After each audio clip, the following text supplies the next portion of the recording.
Franchises are things that I love, whether it's the MCU with their amazing movie lines or Star Trek on television. I love franchises, and that does not extend past video games. I love them there too. What's going on, everybody? I'm Jay. Welcome to Square Pegs.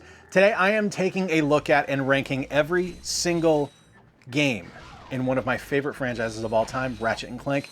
We're starting on PS2 with the original title. The original Ratchet and Clank game was the reason I eventually got a PlayStation 2. So I was a very, very late adopter on the PS2 bandwagon. Don't think I got it until after I had both a GameCube and an Xbox. I had played the system, but just didn't feel the need to own it. I wasn't really huge into the original PS1 outside of a few games, so I didn't see the need to logically jump to the PS2. But I had people telling me at work how incredible Ratchet and Clank was, so eventually when I did get a slimmed down PS2, Ratchet and Clank was the first game that I got, and it is, to this day, probably my favorite PS2 game. That doesn't necessarily mean it's the best. I loved the characters that were presented. I loved every single character in the game. I thought they were all fantastic. I thought Chairman Drek was a wonderful villain. It also introduced a ton of incredible things into the series, like the different weapons, the world traversal and being able to go to different planets, backtracking after you get different abilities and different weapons and things like that to find more things. It was really a nearly perfect experience. Now, objectively, if I go back and look at it today, it's not as good as future games in the series, but it is still easily one of the best games in the franchise. I'm going to give the original Ratchet and Clank from 2002 an A, because I think it's brilliant, but future games do it just a bit better. A lot of what made the original Ratchet and Clank great is replicated in Ratchet and Clank Going Commando. They just make the game bigger and more impressive, and they start utilizing different technologies that make the game perform better. They actually shared technology with Jak and Daxter. Now, if you look at the first Ratchet and Clank and the first Jak and Daxter, you realize that Jak and Daxter ran a lot more smoothly and was a lot more fluid than the original Ratchet and Clank. So Going Commando taking that technology on and optimizing their game to be that much better made the game significantly more enjoyable. The game was also much bigger. It was a lot longer. The levels were bigger. The worlds were more massive. There was a lot more like side quest adventures and things like that to go on. And the plot was wonderful. Having Abercrombie Fizzwidget as kind of the weird overarching character throughout and then finding the plot twist later that it's Captain Quark. Sorry, spoilers. I mean, the game's like 20 years old at this point, so forgive me on that one. Was amazing. Because Quark was kind of relegated to just being an annoyance in the first game. He was kind of a buffoon, an imbecile. But to get him as the main villain of Going Commando was awesome. We also got James Arnold Taylor as the voice of Ratchet for the first time in this game, who continues to be the voice to this day. And James is like my favorite voice actor, so that gets bonus points as well. I love Ratchet and Clank Going Commando. It's a really spectacular title. I think it being able to outperform the original one in nearly every single way really puts this up to an S-class for me.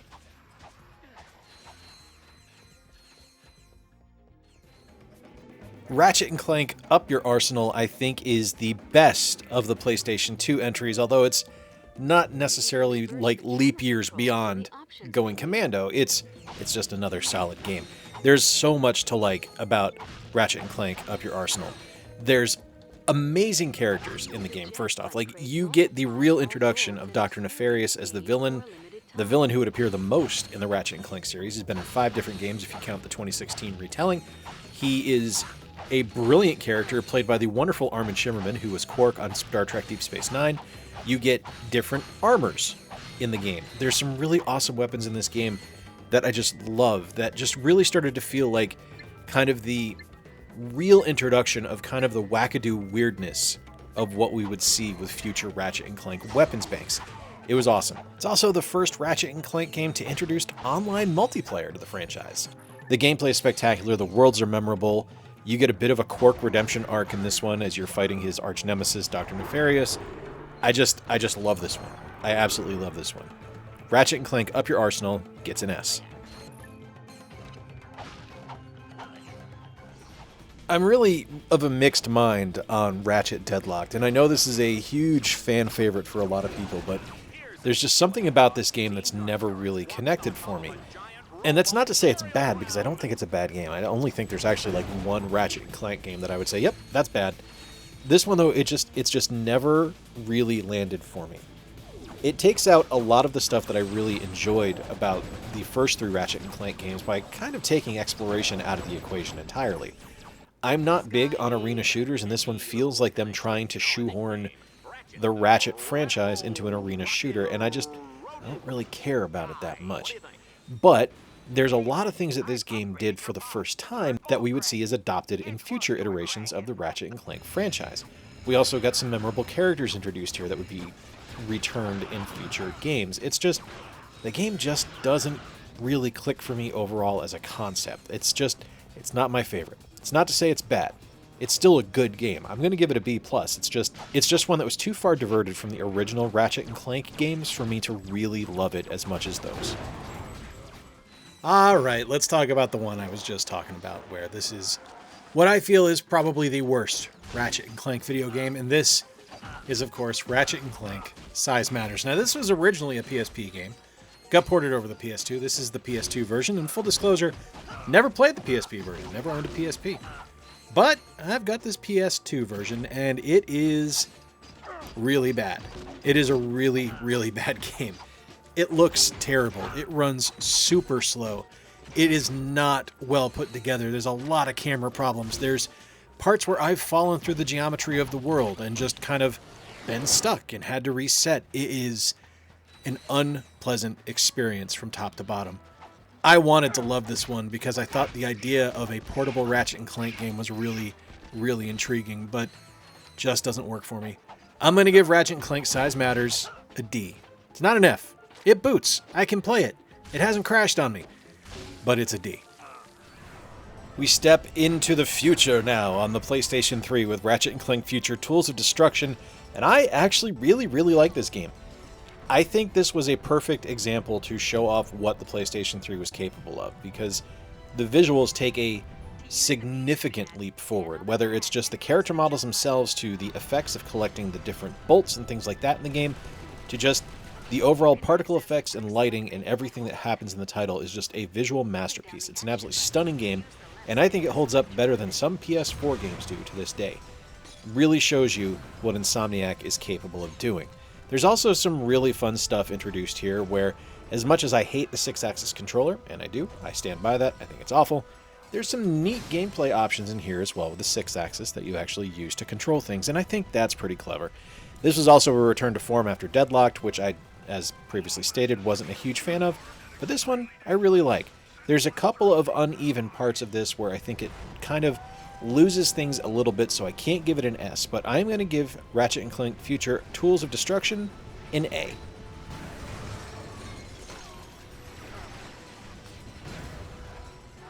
If I were to stack rank my favorite sidekicks in video game, Clank would be near the top. He'd be up there with, like, Toad, as far as, like, sidekick characters that I think are just incredible. So Secret Agent Clank was a game that I was significantly excited for when I first heard of it, but I didn't own a PSP, so I had to wait until years later to get the PS2 version, and I was unfortunately a little bit disappointed with what we got here. The gameplay is a little sloppy. It's definitely, you can tell this does not have the Insomniac coat of polish on it. This was very clearly developed by a third-party company. And while I love the concept of having Clank as a secret agent and basically being the James Bond of this universe, I think that's just cool as hell, it's just really uneven and really poorly executed in a lot of ways. A lot of the gameplay is incredibly repetitive, like sneaking up behind an enemy and having to do a quick time event. It's always going to play the exact same animation. The animations that play when you're in the rhythm sections are nearly identical, or at least similar enough where you're like, oh, I've already seen this. The game, like I said, as a concept is solid. I really enjoy it, but it's just not a great package overall. I'm going to give Secret Agent Clank a C. I like it more than I like Size Matters, but it's not something that I think is going to be missed by anyone if they don't play it. All right, halfway through on the Ratchet and Clank list, let's take a look at where the rankings stand right now. In the unlikely event that the Dimensionator creates a time-space singularity and tears the fabric of the universe asunder, please log an A bug and notify a programmer immediately. We now come to Ratchet and Clank Future Quest for Booty, which is a really good game. Like, there's nothing really negative to say about it as far as a gameplay experience goes. It's solid, it looks good, sounds great. But the game kind of falls down a little bit because it's pretty short. It's not a long game by any stretch of the imagination, and it just misses some things. Like, Clank isn't in the game. He's not part of the equation, and neither is Quark. So you're missing out on, like, two key elements to this title. And, I mean, I get the overall concept. Like, the game itself is designed for you to be on a quest to rescue Clank, but, man, it's just weird to not have him in there when a game is called Ratchet and Clank. It's just Ratchet. This should be Ratchet Quest for Booty. It's fine. It's a good game. It's just missing some stuff, and it's a little too short. I'm going to give Quest for Booty a B.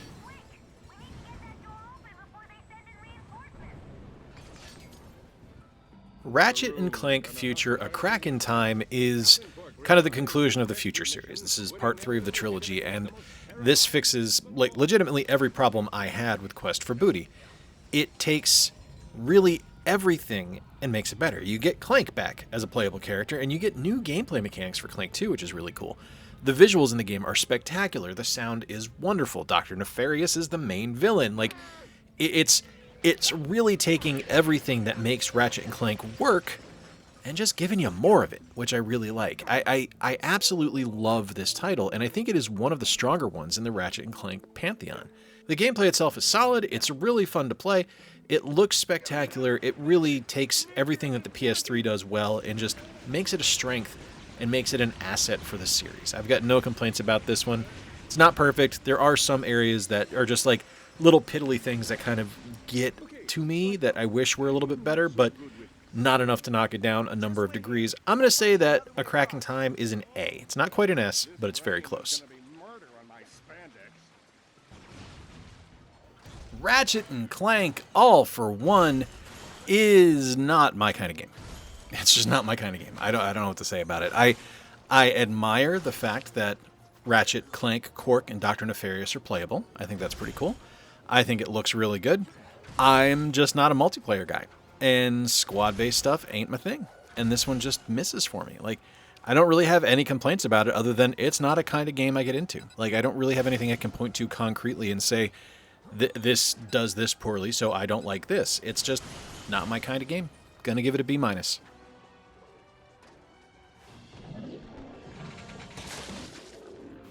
There's not a lot to say about the Ratchet and Clank collection on the PS3. Kind of neat that I have the version that's in the actual plastic case as opposed to the one that came in the cardboard sleeve. But it gives you remastered and 720p versions of Ratchet and Clank Going Commando, and Ratchet and Clank Up Your Arsenal. Now, you'd think with 2 of those being an S and one of them being an A, I'd put this at an S as well, but I've already played them. Like, it's great. I love having these looking as good as they are, but it's a nice collection to have. I'm going to give it an A. It's amazing. I love having it, but I don't think calling it perfect would be fair.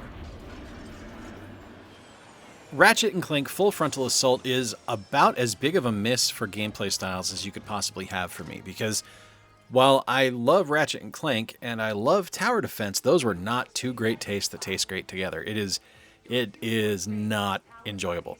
I don't think this one is very fun. I don't think it's terribly well designed. It's just not for me. Like, this really felt like Ratchet and Clank contractual obligation. It didn't feel like something that was well intended or well executed, as far as I'm concerned. I think there's promise there, and if it wasn't something where it was just done for the sake of being done, and I think that's really what bothers me, is it just feels like it was made for the sake of being made.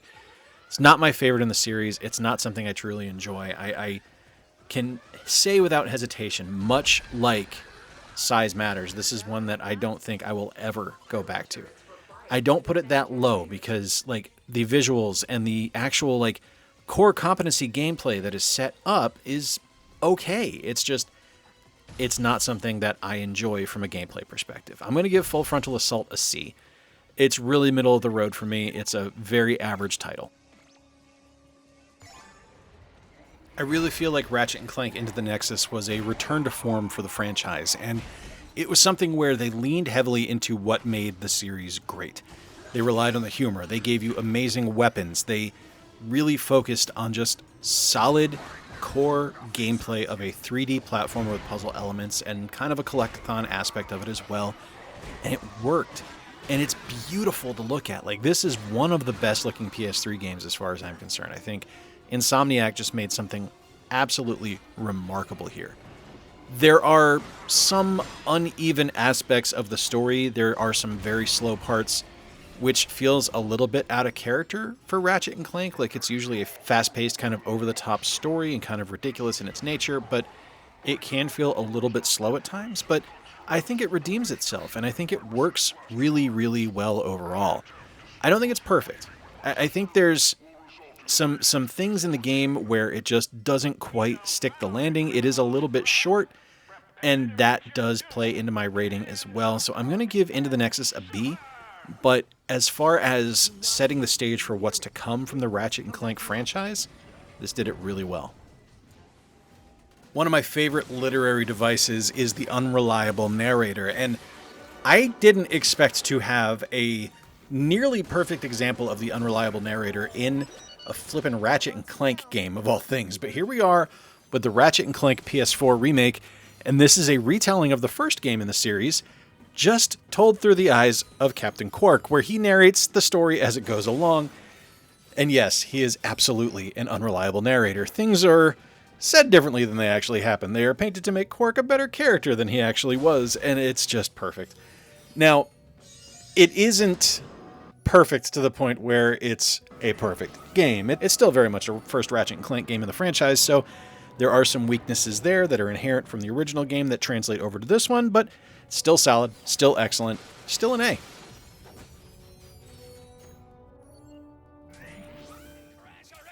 And finally, we come to the final game so far in the franchise's history, Ratchet and Clank Rift Apart, which is a masterclass of showing off what a new console is capable of. I bought the PlayStation 5 in anticipation of this game coming out because I wanted to play it that badly. This is my favorite Sony franchise outside of Uncharted.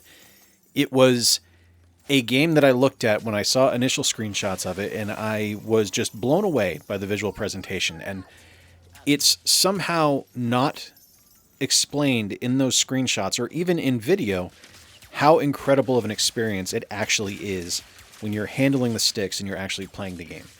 The storyline is magnificent. The effects in the game are some of the best I've ever seen, better than some movies I've even seen. The characters are wonderful. The writing is fantastic.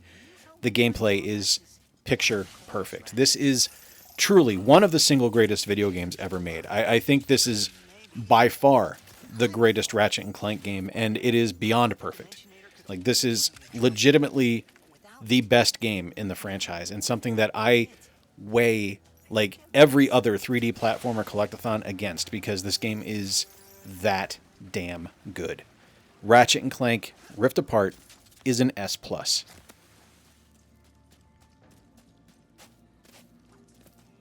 What's a rhino anyway? Rip ya a new one. What did you just say to me? Every single Ratchet and Clank game released on home consoles ranked.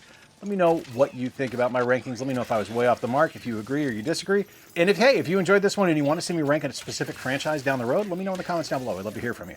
If you enjoyed this one, check out the link on screen right now where I ranked every single Kirby game. That one was a lot of fun. I wasn't a huge Kirby fan before I did that video, and I ended up really falling in love with the character and a lot of his games. Hey, if you dug today's video, please give it a thumbs up. It gives the algorithm a nice little boost. And if you are new here, consider hitting that subscribe button. I do a couple videos a week. I try to do a ranking video every couple of months just because they are time consuming. They take a lot of time to film, a lot of time to do research on, and a lot of time to put everything together, but I do love doing them. So if you enjoyed this one, there will be more coming, and there's plenty in the backlog for you to check out. Till next time, folks, I've been Jay. Appreciate you spending a little bit of time with me. Remember to play more games, stay square, and take care. I'll talk to you soon.